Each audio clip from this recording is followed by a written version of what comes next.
Examine Bakkah in Psalm 84, verse 6, and Bakkah of Surah 3, verse 96 from the Quran. How do they correlate? An excerpt from Holman Concise Bible Dictionary about Bakkah in Psalm 84, verse 6. Bakkah, balsam tree or weeping. Valley in Psalm 84, verse 6, which reflects a poetic play on words describing a person forced to go through a time of weeping who found that God turned tears into a well, providing water. Bakkah, mentioned in Psalm 84, verse 6, is believed to be Mecca, which Surah 3, verse 96 of the Quran refers to as Bakkah. It was Hagar, the mother of Ishmael, who was forced to experience a period of weeping, who discovered that God had turned tears into a miraculous well of Zamzam. What is the articulation of this argument? The argument you've presented draws a connection between two distinct religious texts, the Bible and the Quran, by referencing similar concepts found within both.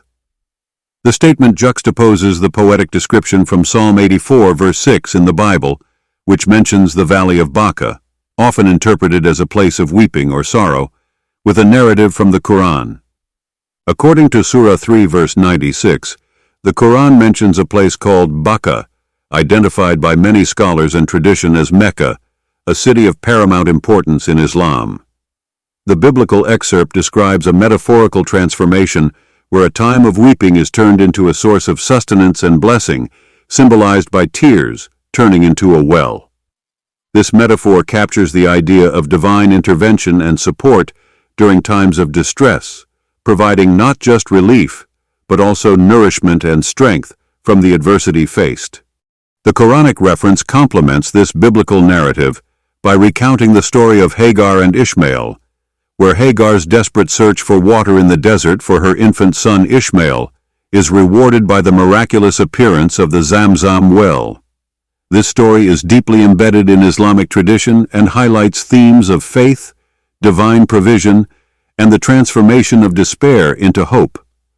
By articulating this argument, the connection being made is that both biblical and Quranic texts, while from different religious traditions, reflect a similar theological theme: the belief in a benevolent deity who transforms moments of deep personal despair into opportunities for divine blessing and providence.